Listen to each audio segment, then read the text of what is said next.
Well, here we go. Megan Ramwa and Aisha Shihabdeen, which again, your last name means? The light of Deen, or light of the religion. What a badass last name.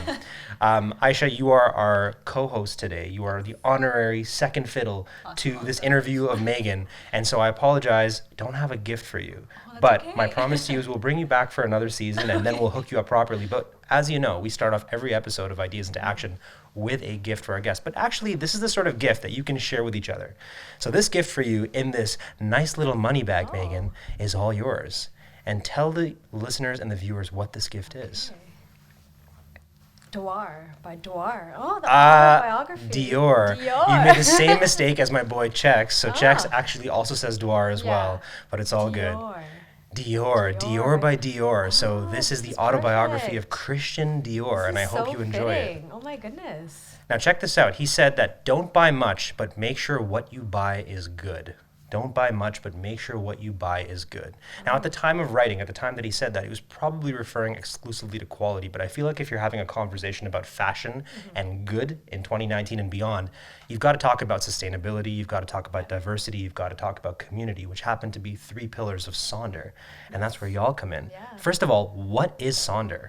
Okay, so Sonder, it's a fashion tech business with a sustainable solution. So what we're doing is actually helping to alleviate all the waste that's going to landfills by creating a community where people can actually put their clothing online, which they're no longer utilizing on a day-to-day basis, and rent them out to people in their community. And through our platform, people are actually enabled to share their stories. So it's not just about putting up your clothes and renting it, but it's connecting a community of the inspirational with the aspirational. I love that, putting that very succinctly, connecting the inspirational with the aspirational. Yes. And Aisha, how did you enter into the universe of Sonder? So we actually went to university together. Ryerson? Yes. Same program? No. So she was in law and I was in finance. Look at that. And you crossed paths at TRSM. Yes. And so I have been following her for a long time on Instagram because obviously we're friends from university. And kind of reconnected by when she posted once. I've seen her post about Sonder, and I was like, I need to be part of this. This is something I'm really passionate about, sustainability and fashion. I mean, I love to dress well. It's just fun, right? So when I reconnected with her, I was like, how can I be part of this vision and this? I feel like it's a movement. And so, yeah, from then on, it just kind of... I love this. Are you familiar with the Tri-Mentoring program at Ryerson? I was part of that. Yeah, same. So I think it was called Suit Up for Success, their program, which was about renting out suits and renting out business attire to people who couldn't afford them. And, you know, your idea over here for Sonder got me thinking about when I was sort of coming up and I couldn't afford professional clothing. I couldn't afford the sort of attire that I would need to go into interviews and look like I was presentable. And like the more I move through life and the more I've seen different cuts of suits, I think it's really easy to tell when somebody is not dressed for that particular occasion. And I think, you know, as here I am recording this podcast with y'all, I'm wearing sneakers and I'm wearing a hat. I don't care about that stuff anymore, man. I think that any establishment that doesn't let you walk in and be yourself and makes a judgment about you based on what you're wearing, fuck them. Don't want to be a part of that anyways. Yeah. However, I do understand that there is a game that needs to be played. And certainly if you're working in the world of finance or working in the world of law, I think that when you're showing up, and those are just 2 industries that I picked arbitrarily, but when you're showing up, you got to come suited. You got to come wearing the pants. You got to come wearing the creased shirts and all that. I think what you're doing is really fascinating because you're democratizing that process and making it accessible to everyone.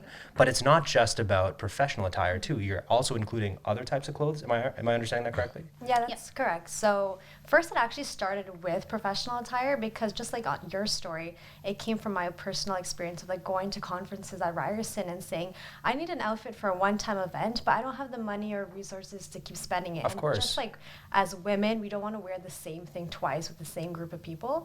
So I started looking at rental companies within Toronto, and everything was focused on very high-end, like wedding type of outfits. And I said, how can we make this more accessible? And when I found that wasn't something that was happening, I said, I guess I could create this. So it wasn't just about the professional attire. It started there. But then we said people need outfits for just regular events. We want to like tackle fast fashion because this is what people are consuming all the time. And how can we actually allow people to wear everyday clothing on a more regular basis and share it with one another? And what is fast fashion for the listeners who are not familiar with that term, including myself? Yeah, so fast fashion is basically outfits that are made for this season. So kind of like how H&M and Zara, they're focusing on like kind of like they follow these marketing campaigns. Yeah, these trends, whatever is popular. Exactly. Yeah, exactly. So they're like, festival season and summer and this and that. So it's like very cheaply made material to last for a short amount of time. And that's basically what fast fashion is. Gotcha. That makes a lot of sense. So you wouldn't be wearing like clothes that were trendy 10 years ago, although I'm sure that's trendy now, right? But you wouldn't wear something that's so grossly out of season. You would still be fashionable. So you're not just taking people's hand-me-downs, you're taking relatively fashionable hand-me-downs. Very interesting. So I understand from the user perspective why this is fantastic, and I can't wait to see this launched. By the way, when are we launching? We're hoping for winter time, November. So we're right Fingers now in crossed. our beta testing program. And we're hoping to get that ready for winter to launch fully. What's the business model? How are y'all going to make money from this? So I know the worst question you can ask any entrepreneur. Yeah, it's like, let me just build a thing that's fucking valuable first, and we'll figure out monetization later, right? Exactly. So actually, funny you talk about that. We actually had just pitched at an incubator at Ryerson, and we pitched our business model.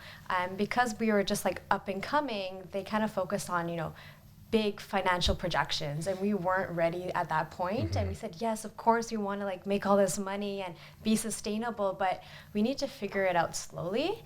So basically how we're looking at people are going to make money and how we're going to make money is actually kind of following a tiered price model along with a period of rental days. Got it. Yeah, we did some market research recently where we sent it out to everyone online, men and women included, and we said, okay, what kind of pricing model would work best for you? So anything between, a $50 to $100 bracket or $100 to $150, there are different set prices. And then by a certain set days, that's also an added cost as well. And the way it kind of works is like, it could be just a full outfit. So if I liked your full outfit right now, I could rent out the sweater, jeans, and hat. Really? Yeah.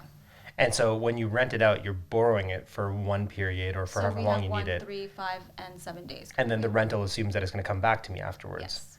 Wow. Sounds like Airbnb for clothes, Exactly. kind of. Shit. So how did you get involved in this, Aisha, in the sense that what was your motivation for joining this? What made you say when you saw Megan putting out the announcement about Sonder that this is an initiative that I want to get behind? Like, what was it about disrupting fashion with technology that got you excited? So I think the concept of FOMO is really big. Fear of missing out. Yeah, exactly. So I think that kind of plays into you always want to look great all the time, and especially with younger kids and even adults, like you want to look amazing at all points of time at every event. So I think that's where the huge motivation was, because just like any other person, I want to look great. So I want to have access to all types of clothes, depending on my mood, depending if I want to experiment. And I think that's the fun part about fashion is you can experiment with how you look. This is so fascinating. So walk me through a typical use case over here. Let's say I put up my wardrobe on Sonder and I make this available to people who want to rent it. What would that process look like if somebody says, for some reason, I want to wear that black hoodie that Hamza's wearing? I mean, hey, it's very comfortable. why I can not? attest to Yeah, it. why It not? feels great. What would happen? Like, would I have to give this to a center? Would somebody come pick it up? Would they come pick it up? What does that exchange look like? How are you envisioning this transaction taking place? So essentially, everyone who signs up with Sonder would receive kind of a personalized care package. So they would get boxes and garment bags, obviously with some personalized notes and treats. And basically, if somebody says, hey, I want to rent Hamza's sweater, that transaction will take place online on our site. And you will get a notification from us saying this person would like to rent your outfit for these many days, and we're going to send someone to your home to pick it up during these hours. Oh, okay. So just like a regular courier service, and we're partnering with Send It Courier. Nice. They're just a bike courier service downtown, and they would come pick it up, send it to the person. Or we're also looking at the option where people can meet, because we're hoping to cultivate those relationships between people you've never met before. And even when I was testing out this idea, I had just posted myself in a jumpsuit on Instagram, and I said, hey, this outfit is available for rent. You can rent it for 3, 5, 7 days. Let me know. Here are the details. This is the retail cost and everything. This blogger, a business blogger in Toronto, she messaged me, had never spoken to her before. And she goes, I would love to rent a few outfits. I'm doing a video, I'm going to an event, and can I get involved with your business? Can I rent some outfits? Wow. And I said, for sure, definitely, come on board. And I sent her a bunch of outfits, she rented them, she used them in her videos, and we've actually become such great friends because we ended up meeting, talking about our businesses together, and just like starting to collaborate at the same time. And I said, it's so great. I felt so good that that happened. If that can happen for everyone else, then I'm really making an impact. Absolutely. My mind is turning just thinking about this. Like, why not? Yeah. Like, this is one of those things. My clothes are just at home right now, sitting in the closet, doing absolutely nothing. But if I can monetize that right now, and in the process help somebody that doesn't have the means to go ahead and buy their own outfits, by all means, take it. Just make sure you clean it. Don't even dry clean it. Just send it right back, and I'll take care of that. No problem. We've got dry cleaning covered too. You even, oh, Yeah. wow. Okay, so let's say I rent out a suit, a 3-piece suit. It'll be dry cleaned and then returned back to me? Yes. Yep. Amazing. I'm in. And the quality of the cleaning products that are used by the dry cleaner is sustainable as well. And Well, it's- let's talk about that, right? So on your website, it says clothes aren't going to change the world. The people who wear them will. When I read that, I was filled with all sorts of feelings, like really good, positive feelings in that. You touched on a couple of things with this quote. So you talked about the role that people play in this and people over the clothes themselves, but people as a force for bringing together a set of values that will hopefully shape the world in the vision that we want to see it in. I'm stumbling over my words over here, but basically help me understand what it is that you meant by that. Clothes aren't going to change the world. The people who wear them will. I mean, we're trying to create a community, and I think that's what that means, actually. Yeah, and the same, like going back to the story of myself meeting someone else within the Toronto entrepreneurship community. The clothes are just an item that we wear to express ourselves. Right. So if by people sharing this, sharing their stories online, being part of something bigger than themselves, then those people are the ones who are going to make an impact, be positive, and change the world. Whether it's as small as, alleviating waste from our landfills, like removing that waste, or just like telling your story with somebody. Those people are the ones who we're building a business for.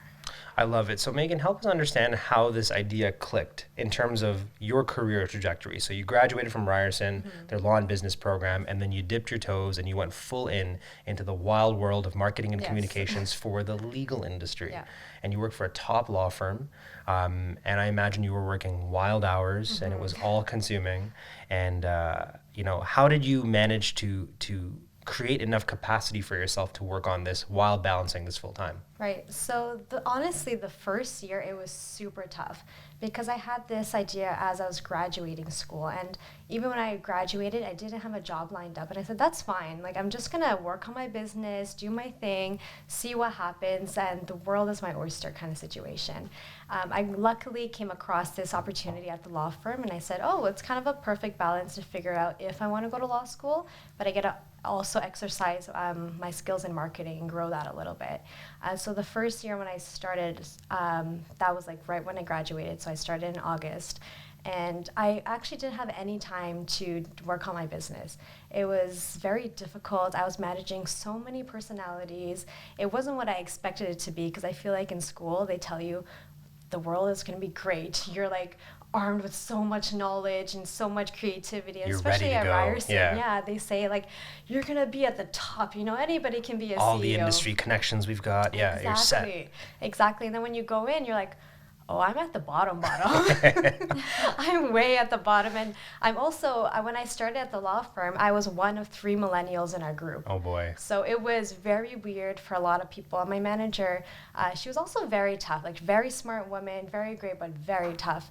And I had asked her one time, I said, why did you hire me? Yeah, good question. Yeah, and she said, because you have that entrepreneurial spirit. Nice. And she said, you're also very positive and people like that about you and we need that. So going to work there, I was just trying to balance so many things and trying to be so present at my job. There are so many nights where we're spending like 9 to 9 or 9 to 12 a.m. for like certain projects. And I wasn't able to do that because, like, do my business because I was commuting at the same time back to Etobicoke. I wasn't able to go to the gym for a long time. Right. It has a cascading effect on everything, yeah, right? exactly. So I became really depressed at a point because I wasn't able to fulfill myself in other ways that I knew were positive to me. Yeah, you became what you do, not who you are. Exactly. Yeah. So that was super sad. And I said, in order to like get to the next level and do my business, because this is something that was sitting with me for so long, I had to do something different. So I told my parents, I'm going to move downtown. And being a young brown woman, that's... I'm sure there wasn't an enthusiastic yes. No, Yeah. they were very upset. Upset makes sense, yeah. Resistant to that because they said, we are still living in Toronto. You worked in Toronto. Yeah. It shouldn't be a problem. Yeah. And I said, no, this is something I have to do in order Totally. to like fulfill my business and fulfill my dreams and stuff. I need to go. So I had moved into like a house by Spadina College with like 5 other people. Nice. It wasn't the most glamorous Chinatown, lifestyle. yeah. It was just, it was what it was. And it took me a year to really come to terms with what I wanted to do. Right. And I was also hiding behind my business because I told some certain people what I was doing and what I wanted to achieve, but I was afraid that if I publicized it and I failed, that it would just hurt me. Yeah, it becomes a burden. You almost now become defined by that goal that you've projected out into the world, which can be extremely motivating, but also very debilitating in that it's looming over you at all times. This Exactly. awareness that people know that you're working on the business and they're kind of twiddling their thumbs thinking, waiting what's what's next?" happening? Yeah. That's exactly what happened. So the first year of balancing my job, trying to move downtown, I didn't even know what I was doing right or if it was wrong. And then I think it was March last year, I decided I'm going to write a blog about my business. And I'm going to put it out there. I'm going to get really clear on what the vision and mission is for this business. And then once it's out there, it's out there. So I did that. I sat in a cafe for like 3 hours. I said, oh my goodness, let me figure this out. Typed away, put it online that same night. And I said, okay, I don't know what's going to happen. Let's just figure it out. Let's see what happens. And then there was just this overwhelming positive response. Yeah. And so many people believed in the vision and they said, this is amazing. Like, you're doing a good thing. And I said, okay, it's out there now. I need to focus on this. There's a dual benefit to doing that. And I would highly encourage any of the listeners right now who are thinking about starting something but are hesitating, put it out into the world. Because 2 things are going to happen. Number 1, you're going to invest people in the narrative of that. So this is your early marketing that's going to happen. It's kind of like letting people know, like, hey, day 1 of filming the Avengers, and now suddenly what's happened is the Zeigarnik effect is kicked in, which is the human need to want to finish stories. So anybody who's read your blog is now thinking, what's going to happen with Megan? What's going to happen with Aisha? What's going to happen with Sonder? So that's subconsciously sort of eating away at them, and so they're eagerly awaiting that next update they're going to get from you. But for you, what it does, it allows you to telegraph a little bit into the future, not too far into the future, but just enough where you feel motivated to rise to the occasion. So I'm glad you did that. Way to go. Yes, that was really helpful because within that year, there was so much growth personally and professionally. And I said, if I didn't do that, I don't think we would be at this point where we are right now. Absolutely. And you suffered a bit of an existential crisis in Brookfield Place, of all places. Yeah. What was that about? So that was very early when I started my career at the law firm.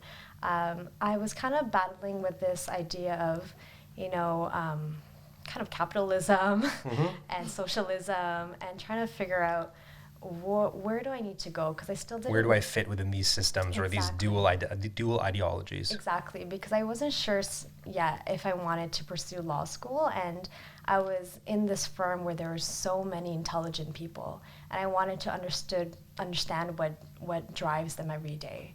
And I was doing some kind of research, looking at different bios on our website, reading about the different lawyers, and I felt like I still had this attachment to tell stories, and I wanted to do that, but I didn't know how. Should I go to pursue a master's in journalism? Should I just launch my writing career? I wasn't sure what to do, and I knew in the back of my head there was a tech lawyer, who was once a journalist, so I remember that. So when I was in Brookfield Place, I was just walking around, there was this photojournalism exhibit. And they said, within the insides of it, it was very graphic, some harsh stories.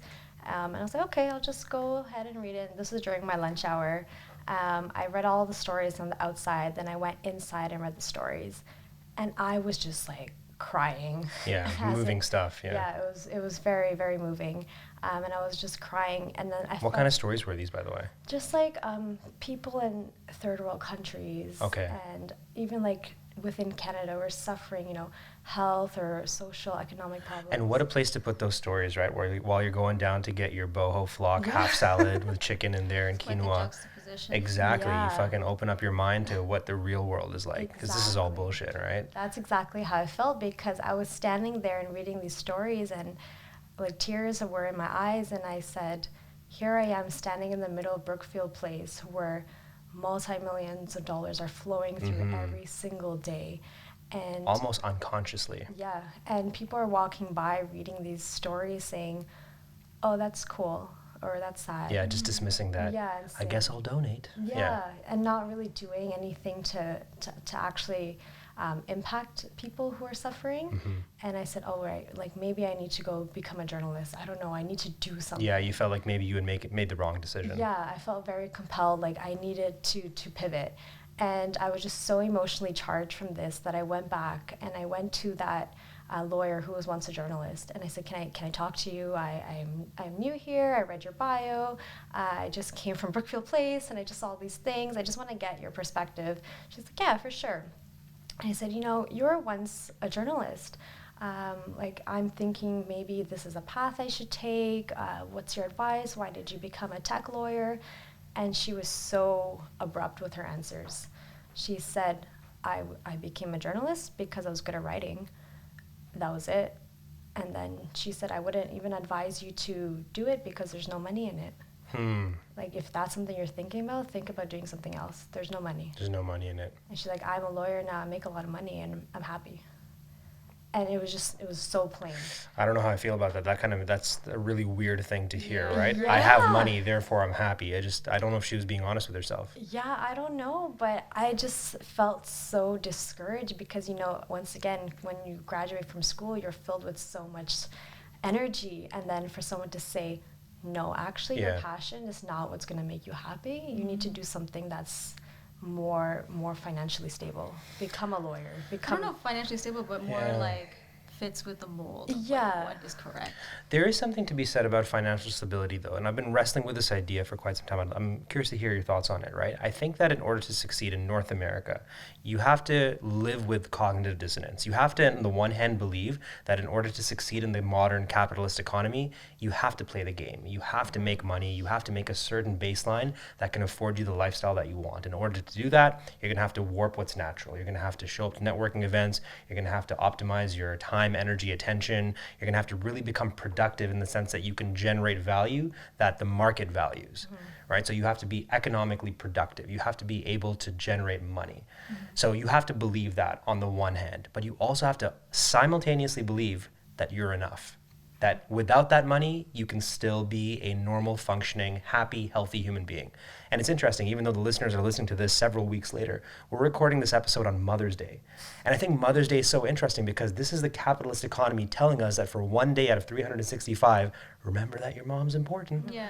Which I think is almost sinister. Like every day, if you're living with the right kind of cognitive dissonances, you should believe that every day is Mother's Day and celebrate your mom every single day, such that without your job, you still love your mother and you don't need to allocate one day in the entire year to celebrate your mom. What are your thoughts on this, that you have to act in unnatural ways in the modern economy to succeed, but at the same time believe that without all of this, you're still the shit? So from my own personal experience, I worked at a company that I thought got paid me way more than my previous job. And just like Megan, I had a pretty interesting experience where I was working from 8 till 10 p.m., killing myself and not being appreciated for the work I was doing. And at that moment, I realized no matter how much money, there's almost like a cap of like how much money you can get paid, and then you're not going to get anything out of it. Right. And so from then on, I was like, I need to pursue my passions. I still kind of agree with what you're saying with kind of having that kind of a stable job and then also pursuing your passions. But I feel like at a certain point, you will be able to pursue your passions full time. I think they do blend. Like I'm now 31, turning 32 this year. And I think only in the last 5 years have both sides of that cognitive dissonance equation started to merge together. I think early in my career, I remember working on projects that I absolutely hated. I remember writing press releases and writing blog posts for products that I didn't believe in. But what I was doing is I was cutting my teeth. I was building enough of financial insulation that I could then invest in my own projects. And now I'm at a place where the things that I do for money are also the things that I do for my soul. But that happens at different stages for different people in their lives. And sometimes it doesn't happen, and sometimes that's perfectly okay. Like, there's the thing that you do, and then there's the person that you are. And I think that we should always remember that the person that you are is more important than the thing that you do. Yeah, agreed. Just insofar as the thing that you do isn't hurting other people and making the world a worse place. Agreed. Are your parents still working right now? Yes. Your parents are still working? Your parents are still working? I was just talking with somebody the other day, and I think, I forget who it was. I think it was a young mentee of mine who said, it's a dream of mine to one day just show up to my mom and dad's workplace with a check and be like, you don't got to do this no more. Yeah. And I was like, what's that going to take? Like, even I can't do that right now. There's no way. That's a lot of money. That's a lot of money. Like, but shout out to them, right? Because that, I think, you know, you have a good relationship with your parents, Yeah. right? Are they a source of motivation for you? Like, do they inspire you to work and, you know, give you hope that you can develop into a full-fledged adult just like them, functioning and giving and caring? I think my parents are not like maybe the typical brown parents where they really encouraged me and my brothers to pursue our dreams and work and always try to be the best of the best. I love it. It's not really particularly like the typical Desi, so Desi is like brown community. Indian, Pakistani, Bangladeshi, we're all lumped into one, right? Not to be a doctor or engineer, but just be the best in your industry. That's good, just man. Pursue it and do it well. Are you a first-generation student, Aisha? Yes. So you're the first one in your family to go to post-secondary. You're a Yeah. trailblazer. You're a pioneer. What about yourself, Megan? So my parents are from Guyana. Nice. My dad has a degree in science, agricultural science, but the same issue with every immigrant parents. You know, they kind of studied their thing, they come to Canada, and they're not necessarily doing what they're doing. Although my dad does have a very good job. He works with Pepsi in sales currently. Nice. But both of my parents obviously both encourage my brother and I to same thing, be the best that you can be in your industry and to always strive for more. And they're always, you know, knocking in our heads saying, bachelor's is not enough. Yeah. You must do a master's. You must do a master's, yeah. And my dad always says, like, never forget that you are born and raised and educated here. So don't let anyone feel like that you are incapable. Yeah. You can always Don't be feel better. limited. Yeah, don't feel limited. And I thought, like, even with my business, because I think when I was pursuing all these, like, moving out and doing my business and not going to law school, there's that perception within your family that you're not following this traditional path of, you know, get a job and get married and all these things. You're just like a wild one. Yeah. So that's a little bit Moving weird. to Spadina in college, Yeah. eating Popeyes all the time. Yeah, when I first moved out, it was just ridiculous. Mother's dumplings. Shout out to Mother's dumplings. Yeah, Right? so delicious. When I first moved out, my aunts were saying, you know, oh, like, even your cousin who is 31 in New York and pursuing law, he hasn't moved out yet. And I'm just like, Stuff well, like that annoys me so much. Yeah. You gotta why are we being compared to other people regardless of how well or how bad you're doing in life? People are Yeah. gonna talk bad about you. they're no always matter going to what. compare, yeah. But I was then, always compared to my best friend Amir, man. Like, through everything that Amir did was always better than what I did, man. And my parents always brought that up. Like, not my mom, my dad. My dad's like, look, you're doing an English literature degree, learning about Shakespeare. He's learning about balancing books over here. A very valuable degree. He's going to become an accountant, a CPA, CA. Hamza, what are you doing, right? Yeah. And you know what? I get it now. Now that I'm older and I've had enough time away, I understand the perspective that they had. Like, they were operating from a place of adversity, operating from a place of lack almost, where they felt economic insecurity. And so their focus with their limited worldview was that there were certain paths that you could take that would help you achieve enough of a cash flow, enough of a revenue stream, enough savings to live a comfortable life away from the ones that they lived. So let's talk about that a little bit with our next game over here, the Halo Skull Challenge. And first of all, do you want to play the game? It's totally optional if you don't want to. Why Okay, not? no one has ever refused it. Challenge accepted. So this game follows very much in the vein of what we were just talking about. This game is loosely titled Desi Parent Advice. Oh, okay. And so what we're going to do is we're going to reach into that skull over there and pull out one of the cards which talks about a value that Desi parents hold dear. Okay. And whoever has pulled out their card, we're going to go, and all three of us are going to play it. So don't worry about being embarrassed. We're all going to be embarrassed together. You basically have to look to the other two guests and impart some Desi parent advice on that topic. okay. So basically emulate and think about the spirit of your parents and what they would say, what they have said about the subject, and give us some advice. Okay. Ready to play this? Ready to play. Okay. So let's shake up the skull over here. Go ahead. So that's your value, Oh, goodness. That's your Every day this value. is discussed. and this is my value. Okay, well, who wants to go first? I'll go first. All right, so again, cultivate the spirit of a Desi parent and just Okay. impart it into your two children over here. Oh, my goodness. Hamza and Aisha are willing to get this lecture from you. Okay. Not really. Yeah, not really. Okay, I never wanted to get lectures from my parents. Okay, so the value of money and savings. Oh, man. That's a Come big on. Yes, man. Sorry. Sorry, Mom. So the value of money and savings. Oh my goodness, so many thoughts go through my head as I read that, because this is a big discussion recently I had with my parents after I quit my full-time job. Okay, so to impart the knowledge and wisdom, so Hamza and Aisha, please make sure you stay in your full-time job, never quit, make the most money that you can, because you want to be able to strive for excellence and have enough money to buy a house, to take care of us, your mom and dad, and to take care of your family. So do not take any risks. Stay on the path of excellence and you will succeed. Thank you. Let's give it up. Well done. Good stuff.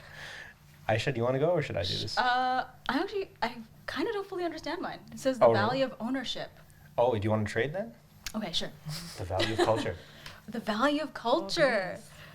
So again, my parents are not really typical in this way. You can pick another one then.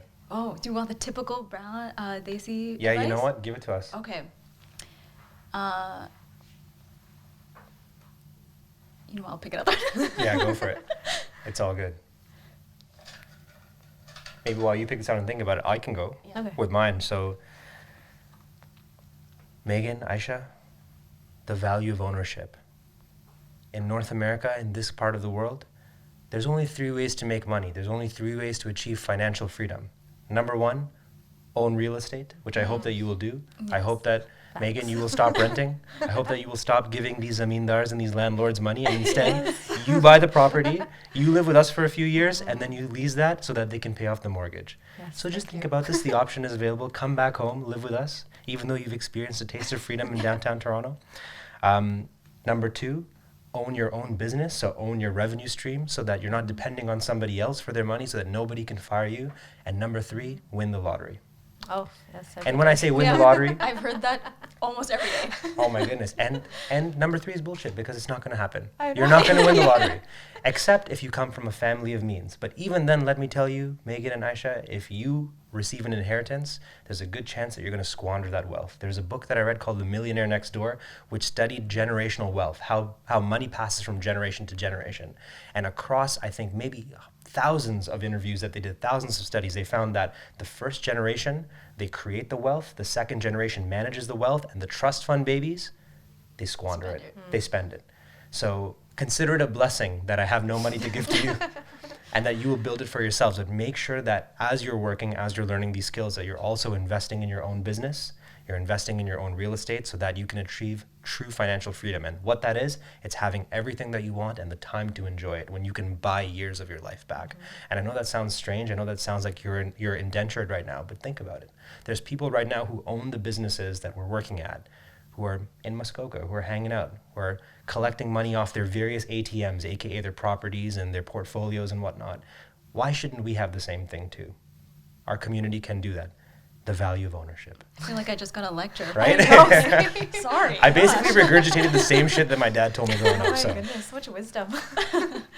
Okay, so the value of education. hey. This is a good one. Okay. Megan, Hamza,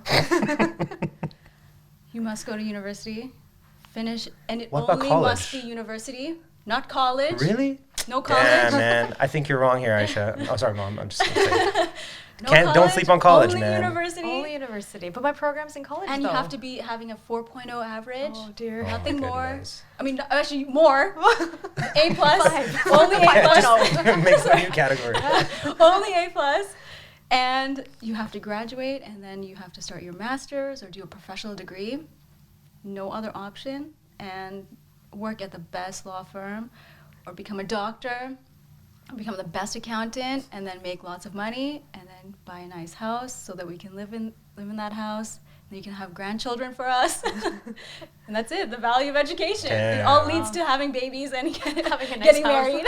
3 very different types of advice, eh? I should just went like all in with that one. She's just like giving us the worst possible advice. Yep. I'm sorry. No, it's all good. It's all good. And I think, you know what? I think that I hope there's listeners of this podcast right now who hear that and kind of see their own parents in giving that similar advice. I know that I got the same thing too. Like when I proposed going to college, I wanted to go to OCAD initially. My dad was like, no way.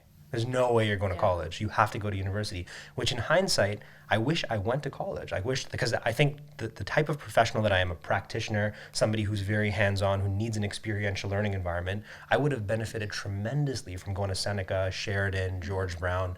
I mean, most of the people that I work with right now have gone to college, and that's sort of the vibe that I like. But I mean, for what it's worth, the advice is right, the idea is right, maybe the words selected. I think Rice is a little bit different in that way, though. There used to be a polytechnic about 14 or 15 years ago, right?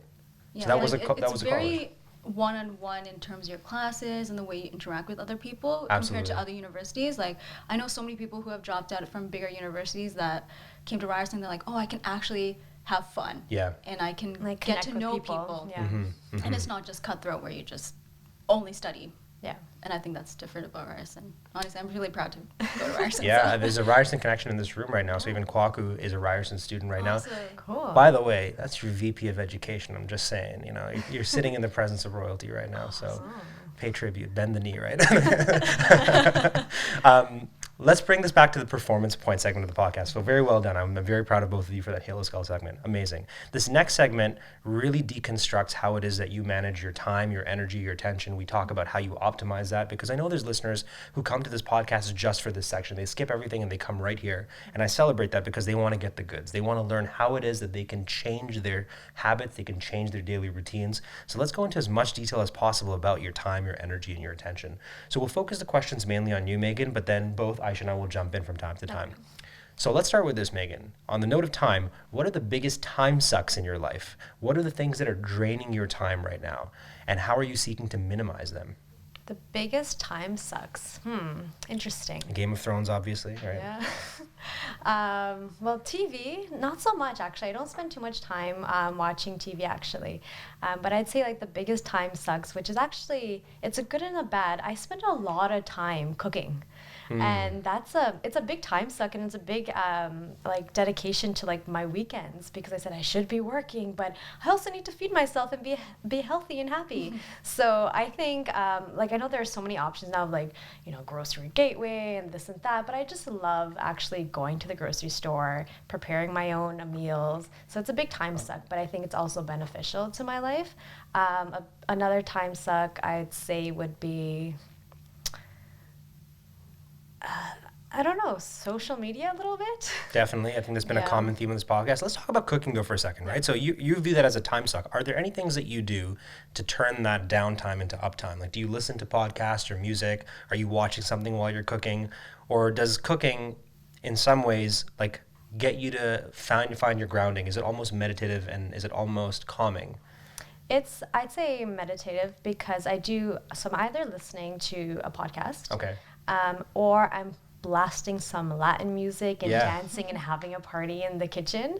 So it's both beneficial. It's beneficial in both ways, because either I'm just like letting loose, having a really good time, or I'm like focused, I'm listening, and I'm learning something at the same time. Well, that's really good, right? Because then it's not really a time suck in that respect, because you're feeding yourself, you're contributing to good energy. So think about what the opposite of that would be, is if you're just ordering your food in from Foodora or, you know, Uber Eats every night, and so you're eating unhealthy, you're spending a lot of money. But also, if you're just cooking and it's doing nothing for you in terms of your energy and making you calm. But it sounds like you're getting a lot out of that. So even though on your calendar it looks like 2 to 3 hours that you could be spending working, I think it sounds like it's essential to you. Yeah, I don't really see too many things as time sucks in my daily routines because everything I do, I feel like has a benefit to like what I'm trying to achieve. Right. So even if I'm just like sitting on the couch, like that's good too because I need time to relax and decompress and Gotcha. and nothing really feels like it's taking away from, my day. It just feels like it's all adding up nicely. Right. Yeah. Aisha, how long do you commute every single day to get to work and or school? Probably 1 hour one way, so 2 Yeah. hours easy. 2 hours easy. Yeah. When I used to live in Scarborough, I used to take a bus to Scarborough Town Center and then the RT from Scarborough Town Center to Kennedy, and then from my Kennedy I God. would come downtown. So easily every single day, like an hour and a half. One way. One way, but this was before podcasts. Like, not to date myself, but this was like before podcasts were popular. So I would just listen to music all the time. Yeah. So I think about how much of my life was just spent like memorizing lyrics and, crying on the inside to Linkin Park and stuff. How are you optimizing your trips right now, if at all? Yeah, I'm definitely listening to podcasts, Good, downloading good. podcasts. And I listening love to that podcasts have made a real resurgence. Yeah, and even audiobooks as well. Yes. Yeah. You use Audible? Not Audible, but actually it's kind of free. So my library Nice. has free audiobooks that you can listen to. So Shout out to libraries. Yeah, so I take use of that. That's Yeah. good. So that 1 hour that you're spending each way, Yeah. you're actually using to enhance your knowledge and become Yeah. more, become more wise, essentially. Good for you. To be honest, sometimes I do take naps. Yeah. Because I'm so tired after a day of work. But I'll come back home and I'll start the whole routine of studying and stuff like that Good as well. stuff. So important. Yeah. Let's talk about energy. So both of you are inspired by your parents who have sacrificed a lot, but that level of work is a surefire path to burnout. What are your strategies for avoiding burnout? So to avoid burnout, definitely dance is a big thing. Yeah. I always make it a priority to either go to the gym to exercise, and I really love weight training. That feels like it's fueling my body, my mind. I feel mentally and physically strong. Sure, those endorphins flow through your body, Yeah, right? exactly. Also, if I don't feel like going to the gym, I would do dance. So for a while, like that was actually my first passion and like my art form, because I love how people can express or interpret a song through their body. So I would take classes at the Underground Dance Center, shout out to them.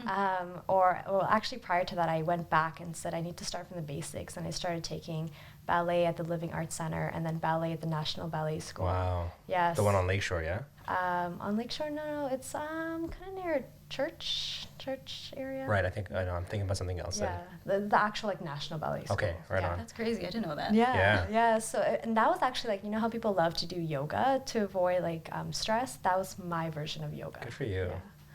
So that's how I avoid burnout. I just kind of fuel it with physical activity.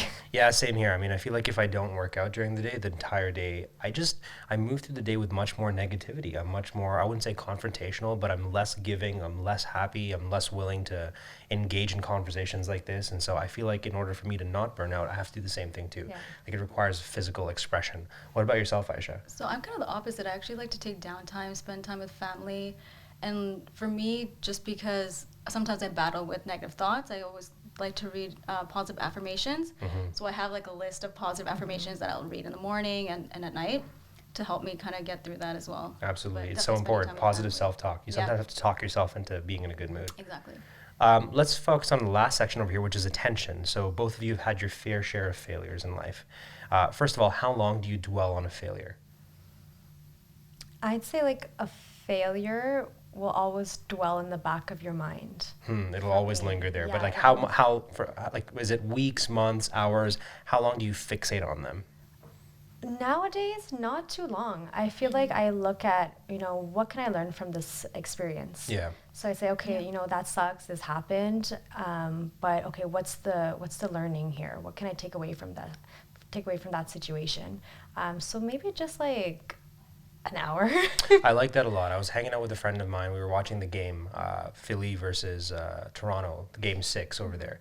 And this is the game that Toronto lost. And he said to me, what Toronto needs to do here is have a short memory. They should just take this loss and they should say, we lost, accept it. First, just acknowledge the fact that you lost, and this is an L. Because I think the people who say that their failure isn't really a failure, they're actually going to learn from that later on, and it's going to be much more destructive because they will do things in a way that might result in more of those situations perpetuating themselves. So first of all, accept that it's a failure, and then process the learning from it, and then move on. Just be like, I failed.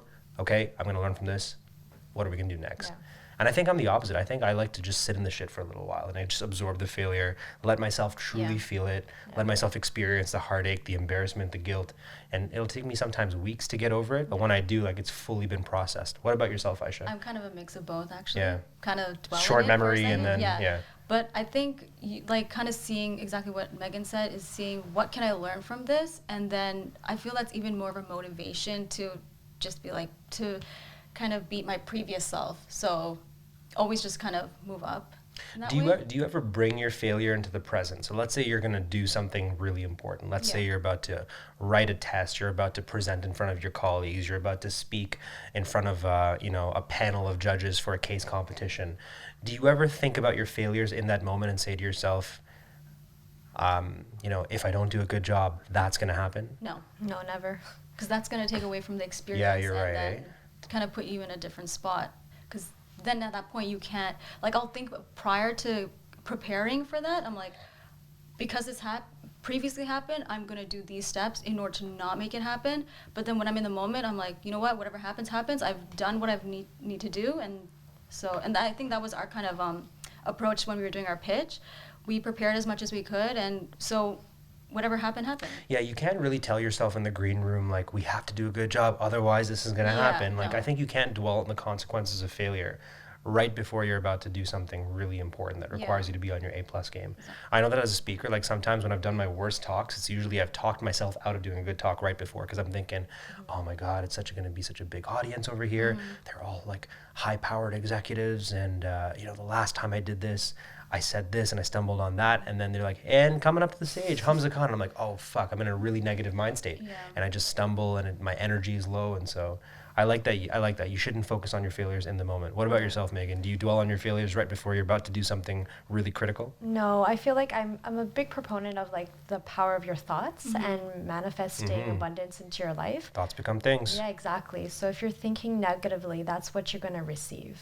And I do the same thing Aisha does, actually. I have, like, positive affirmations that I would read in the morning. So especially if there's something big going on that day, I say, okay, I need to, like, meditate. I need to focus on the positives. I need to feel the feelings of feeling good. Yeah. How can I imagine the result right now of what I want to come to fruition? So that's the mindset I try to put myself in, because I think if you think negatively, that's what you're going to receive. And you never want that to be the situation when you're going to present or going to talk to an investor or someone like that. And I think no matter how much your friends or family will tell you, like, oh, you're awesome, whatever, you need to kind of tell yourself that you are awesome. Yeah. So You have to believe it. Yeah. And I think that's been one of the themes in the podcast that has just come up inadvertently. Like, we didn't seek to discuss this theme, but it's been a linkage between all the guests that have preceded you, which is confidence, self-confidence, talking yourself into things, believing that you are not only worthy, but deserving. Yes. And I think that's really important, especially when you think about people of color, the way we've been socialized, especially for first generation, I think. And I don't want to make assumptions about how you were raised, but I was certainly raised to believe that, kind of make yourself smaller in the room, kind of make yourself more agreeable to people, kind of subdue the things that would make you really confident and great in the moment. And I think that trying to succeed in North America in this capitalist economy, you reach a threshold where that works until a certain point. But if you want to achieve the next altitude, if you really want to become a thought leader and become somebody who's confidently presenting and articulating your business and telling people why they should be a part of things, you kind of have to become your promoter. You kind of have to become your hype man, hype woman, hype person. Right? Yeah, definitely. I agree. And I feel like even small things like, well, not really small, I don't know, depends on how you view it, but changing the way you pronounce your name.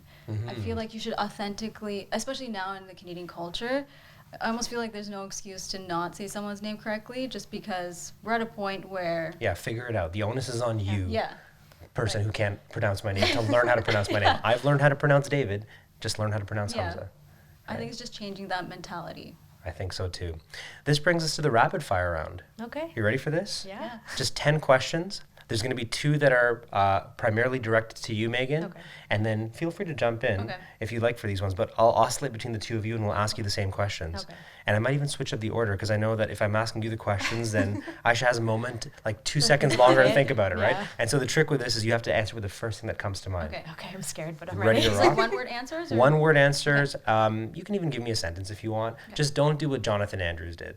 All right, shout out to Jonathan Andrews. If you're listening to this podcast, he took our rapid fire round and stretched it out for an hour. I don't know how he managed to do that, but he was just so passionate, and he was, he's speaking so slowly. Great answers, but let's keep this rapid. Okay. Operational word here is rapid. Okay. Okay, so these are 10 questions, or I guess 20 questions, with Megan Ramwa and Aisha Shihabdeen. Question number 1, what's a game-changing book that everyone should read? The Happiness Advantage by Sean Anker. So good. Game-changing book that everyone should read, Aisha. The Power of Habit. The Power of Habit. Who's the author of that again? I don't remember. I know what the book looks like, too. It's I've yellow. seen this. It's with, yellow. like, It's the wheel on it. Yeah. Number 2, who would you want playing your biopic? Playing you in your biopic? Oh my goodness. The Megan Ramwa story. Oh. And you can pick a Bollywood star. Go for it. Okay. Priyanka Chopra. Gang. What about yourself, Aisha? I'm going to say Meghan Markle because Yes. people say that I look like her. You know what? I kind of see it now. Shout out to Meghan Markle, by the way. Young Archie's in the world right now doing his thing. Yeah. Question number 3. What's a stereotype about Bay Street that you know is true? Ego-driven. Ego-driven. And what's a stereotype about Bay Street that you know is false? People can be nice. Question number 6. What's something about you that most people are surprised to learn, Megan? Oh. That I've danced at the National Ballet School. That's so trippy. Yeah, just like me. What about yourself, Aisha? So you can't use the same one. You got to Yeah. think of a new one. But what's something about you that most people are surprised to learn? Just because I'm in finance, that I'm not a creative person, but I'm actually I've always been creative. Do you also work on Bay Street? Yeah. I messed up. Sorry, I didn't realize I didn't actually turn back to you and ask you Yeah. those 2 questions. Can I go back real quick? Yeah. So question number 4, what's a stereotype about Bay Street that you know is false? Oh, this is really tough. Right? First thing that That comes is to mind. false. That is false. Something that people assumed about Bay Street that now you work in it, you're like, yeah, that's actually not true. I guess that people are willing to spend lots and lots of money, but I almost feel like people are more stingy. Yeah, conservative. Yeah. Interesting. What's something about Bay Street that you know is true? A stereotype about Bay Street that you know is true. That I know is true. Everyone's on coke. I don't know. Crazy hours. Crazy hours, Yeah. right? Do people sleep in their offices sometimes? Yeah, I know people who have slept under their desk. That's unreal, man. I can't think of a single time in my life where I've done that. Yeah. Sleep at their jobs. Actually, no, there was one time, but that was in the music industry. Different story. Required late hours, right? Very good. Number 6, resilience, perseverance, self-love. Rank them in the order that you think people should cultivate them from first to last. Self-love, resilience, and what was the other one? Perseverance. Perseverance. Interesting. What about yourself, Aisha? Resilience, perseverance, self-love. Which ones should people prioritize? Yep, self-love first.